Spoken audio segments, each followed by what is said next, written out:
नमः शिवाय। हर हर महादेव आप सभी को। तो आज की वीडियो में जानेंगे कि पार्थिव शिवलिंग का अभिषेक कैसे करें, अभिषेक के बाद पूजा की चौकी को कैसे हटाना है, किस किस सामान का हमें क्या करना है, प्रसाद का हमें क्या करना है, और जो पार्वती माँ को जो श्रृंगार सामग्री चढ़ाई थी उसका क्या करना है, और ये पार्थिव शिवलिंग बनाए तो उनका हमें क्या करना है। तो इस वीडियो में आपको शिवलिंग अभिषेक और विसर्जन से संबंधित संपूर्ण जानकारी मिलने वाली है।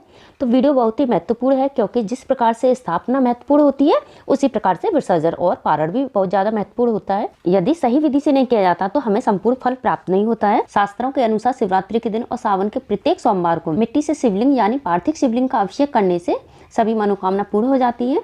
तो पार्थिव शिवलिंग का अभिषेक कैसे किया जाता है, इसकी बहुत ही सरल विधि आज की वीडियो में मैं शेयर कर रही हूँ। आप घर पर बहुत आसान तरीके से मिट्टी से शिव परिवार बनाकर उनका अभिषेक कर सकते हो। तो देखिए, मिट्टी के शिवलिंग यानी शिव परिवार कैसे बनाने हैं उसका पहले से ही वीडियो चैनल पर आ चुकी है। मिट्टी कैसे तैयार करेंगे और शिवलिंग कैसे बनाएंगे वो मैंने पहले बता दिया है, अब वो वीडियो देख लीजिए। मिट्टी के शिवलिंग बनाने के बाद हमें एक थाली लेनी है, उसमें हम सबसे पहले चंदन से ओम या स्वास्तिक बना लेंगे। उसके बाद बेलपत्र का आसन देकर हम पार्थिव शिवलिंग को विराजमान कर लेंगे। तो ये हमारे पार्थिव शिवलिंग है, इनको यहाँ पर विराजमान कर लिया है। उसके बाद शिव का पूरा परिवार विराजमान कर लें, जो मैंने ये मिट्टी से बनाए हैं। अगर आप लोगों ने केवल शिवलिंग बनाए हैं और बाकी नहीं बनाए हैं तो कोई बात नहीं है, क्योंकि शिवलिंग में ही शिव का पूरा परिवार विराजमान है। तो यहाँ मैंने इस तरह से शिव जी का पूरा परिवार विराजित कर लिया है। एक चीज का हमेशा ध्यान रखें, जब आप शिवलिंग विराजमान करें तो जलहरी उत्तर दिशा की तरफ होनी चाहिए, इस तरह से। तो अब हम पूजा स्टार्ट कर लेते हैं। पूजा स्टार्ट करने से पहले अपने मन में संकल्प करेंगे कि हे भगवान, आज मैं आपका ये पूजन कर रही हूँ या कर रहा हूँ, तो आप मेरी मनोकामना को पूर्ण करें और मेरी जो पूजा में जो गलतियां हो उन्हें क्षमा करें। ऐसा अपने मन में कहकर पूजा शुरू करें। तो पूजा शुरू करने से पहले सबसे पहले हम भगवान गणेश, फिर भगवान शिव, माता पार्वती और कुमार कार्तिकेय को भावरूपी स्नान कराएं, जैसे इस तरह से। तो सबसे पहले गणेश जी की पूजा होती है। अगर आपने मिट्टी से इस तरह से शिव परिवार नहीं बनाए हैं, केवल शिवलिंग बनाए हैं, तो कोई नहीं, आप फोटो या मूर्ति में गणेश जी होंगे, आप इस तरह से पूजा कर सकते हैं। अगर फोटो या मूर्ति में भी शिवलिंग नहीं है तो आप सुपारी में मोली बांधकर गणेश जी का पूजन कर सकते हैं। अगर सुपारी भी ना हो तो मिट्टी की एक डली ले लें, जो मिट्टी की डली है उसे मोली से बांधकर गणेश जी का स्वरूप समझते हुए उनकी पूजा कर सकते हैं। तो आप सबसे पहले गणेश जी को चंदन, रोली, अक्षत, दुर्वा, फूल समर्पित करते हुए पूजन कर लेंगे। इसके बाद भगवान शिव, माता पार्वती और कार्तिकेय जी को चंदन, रोली, अक्षत, पुष्प समर्पित करते हुए पूजन कर लेंगे। इसके बाद सभी को जल अभिषेक करेंगे। जल से अभिषेक करने के बाद शिवलिंग को एक एक करके दूध, दही, घी, शहद, शक्कर से अभिषेक कर रही हूँ। आप चाहे तो इन्हें पांचों जो चीजें हैं, घी, दूध, दही, शक्कर, इनको मिक्स करके यानी पंचामृत बना के आप शिवलिंग पर अभिषेक कर सकते हो। इसके बाद आप शुद्ध जल से शिवलिंग पर अभिषेक करें, जिससे शिवलिंग पर कोई चीज न रहे, इसे दोष माना जाता है। इस तरह से 3 बार शिवलिंग पर अभिषेक करना होता है, 2 बार साफ जल से और 1 बार पंचामृत से। इसके बाद पार्थिव शिवलिंग और शिव जी का पूरा परिवार थाली में से एक अलग जगह रखकर, अब जो थाली में अभिषेक वाला जल है यह बहुत प्रभावशाली जल होता है। इसे आप अपने घर में यानी बाथरूम को छोड़कर सभी घर के कोने में छिड़क कर और अपने आंखों पर भी लगाकर, बाकी जो जल है ये बचा हुआ आप इसे तुलसी के गमले को छोड़कर बाकी गमले में डाल सकते हैं। अब पात्र को साफ करके वापस से भगवान शिव के साथ साथ माता पार्वती, गणेश जी, कुमार कार्तिकेय को इस तरह से रख लेंगे।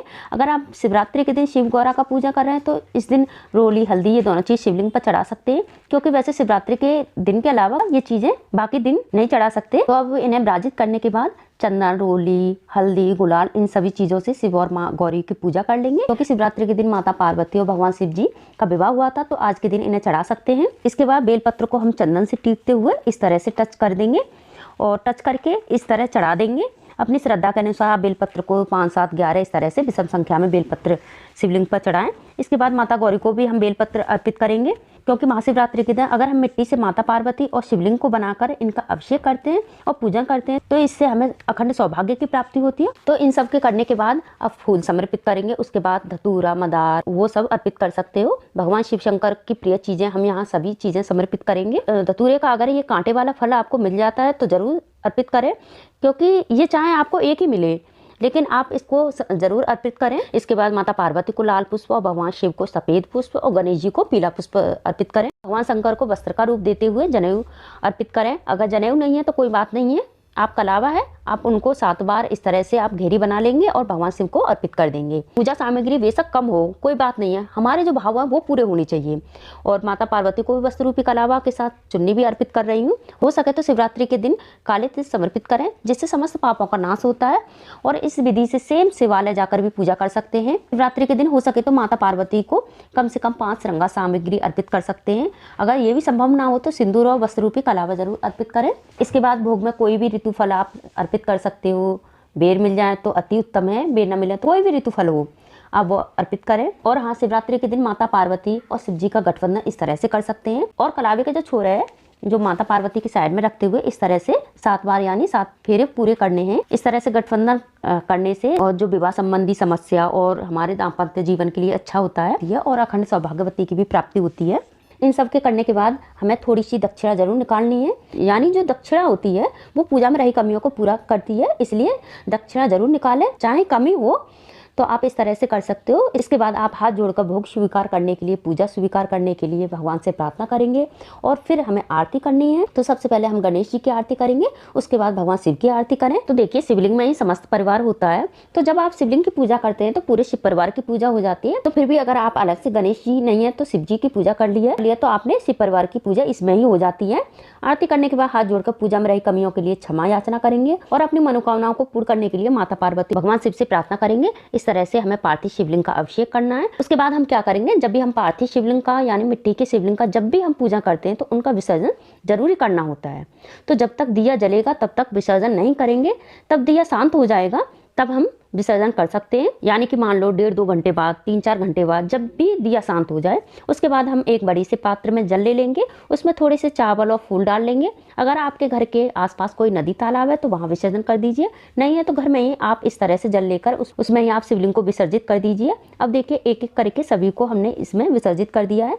इसके साथ जो भी हमने बेलपत्र, फूल, भांग, धतूरा जो चढ़ाया था सब हम भगवान शिव शंकर के साथ ही जल में विसर्जित कर देंगे। इस तरह से हमने जल में विसर्जित कर दिया है। तो अब देखिए हमें क्या करना है, थोड़ी देर में जो शिवलिंग है यानी जो शिव परिवार है वो हमारे वापस से मिट्टी के बन के घुल जाएंगे इस तरह से। और इस जल को हमें तुलसी के पौधों को छोड़कर किसी भी पौधे में डाल सकते हैं।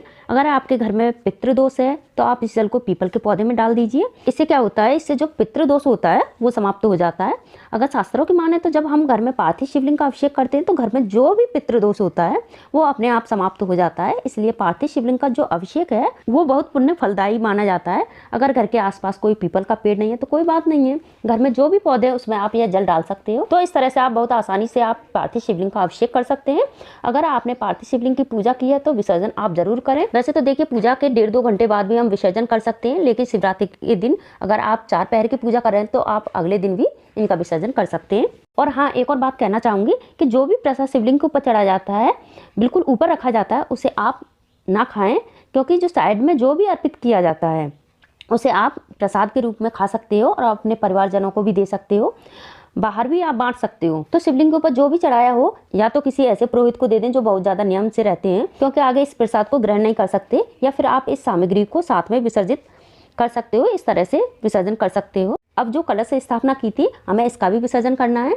तो हम इस तरह से इसका जो कलश है, कलश के नीचे जो चावल रखते हैं, जो मैंने अष्टदल बनाया था, इन चावलों को एक पात्र में रख लेते हैं। इन चावलों को आप चाहें तो गौ माता को खिला सकते हो, या आप इनमें थोड़े से चावल मिलाकर आप किसी जरूरतमंद को भी दे सकते हो, या आप किसी बेजुबान को भी खिला सकते हो। इस तरह से चावल का विसर्जन होगा। तो कुल मिलाकर यहाँ हमें अपने थोड़ा सा विवेक से भी काम लेना है कि जो खाने की चीजें हैं वह किसी के खाने में काम आ जाए। और ये जल का जो लोटा है इसे आप किसी पौधे में, और हाँ, तुलसी के पौधे को छोड़कर अन्य पौधे में आप इस जल को दे सकते हो। और ये जो कलश में जो सिक्का था उसे उठाकर माथे से लगाकर अपनी तिजोरी या पर्स में रख लें और हमेशा रखे रहें। और ये सुपारी आप अपने पूजा के बर्तन में रख लें, जिससे अगली पूजा में भी प्रयोग कर सकते हो। अब इसके बाद जो भी श्रृंगार की जो सामग्री थी, ये दक्षिणा है, इसे आप परिवार की सुहागिन स्त्रियों को भी दे सकते हो। ध्यान रखें कि विसर्जन के समय हमें प्रकृति का भी बहुत ज्यादा ध्यान रखना चाहिए। जो चीज खाने पीने की है वे खाने पीने की प्रयोग में आ जाए, और जो भी पहनने की है, यूज करने की चीजें हैं, वे यूज में आ जाए। जैसे कि जनेऊ के अलावा जो हमने पूजा में अर्पित किया है, जैसे जनेऊ है, जनेऊ को हम क्या करें, अगर घर में कोई पहनता है तो वह धारण कर सकता है, नहीं तो आप इसे ब्राह्मण पंडित को दे सकते हो, वे धारण कर सकते हैं, यानी प्रयोग कर लेंगे। अब जैसे कलावा है, इसे आप चाहें तो विसर्जन कर सकते हैं, या आप थोड़ा सा विवेक का प्रयोग करके आप कलावा को अपने परिवारजनों के हाथों में बांध सकते हो, या तो अपने घर के वाहनों यानी रक्षा सूत्र की तरह इस तरह से बांध सकते हो, या आप जो धार्मिक पुस्तकें रखी हैं, धार्मिक ग्रंथ रखी हैं, वहाँ पर इन्हें रख कर या बांध सकते हो। या आप घर के मंदिर में जो देवी देवताओं को पहना सकते हो, या भगवान भोलेनाथ का जो भी आपके पास चित्र या मूर्ति या फोटो है उनको भी आप पहना सकते हो। इस तरह से आप प्रयोग में ला सकते हो। तो इस तरीके से हमें विसर्जन करना चाहिए। थोड़ा सा ध्यान रखना चाहिए कि प्रकृति को हमारी से किसी प्रकार की हानि ना हो और ना ही किसी प्रकार की कोई गंदगी जो चारों ओर से विसर्जन को लेकर ना फैले। तो इस तरीके से यहाँ हाथ जोड़कर शिवलिंग पूजन और विसर्जन में रही कोई भी कमियों के लिए क्षमा याचना मांग ले। तो फ्रेंड, इस तरीके से शिवलिंग के अभिषेक, पूजा और विसर्जन की सरल विधि है। और हाँ, आप लोग मुझे कमेंट करके बताना आपको मेरी सरल विधि वाली पूजा कैसी लगी। और अगर आपने चैनल को सब्सक्राइब नहीं किया है तो चैनल को सब्सक्राइब कर लेना, अपने फैमिली फ्रेंड्स के साथ शेयर भी कर देना, हो सकता है उनके लिए ये यूजफुल हो। तो फिर मिलेंगे किसी और वीडियो के साथ, तब तक के लिए ओम नमः शिवाय, राधे राधे।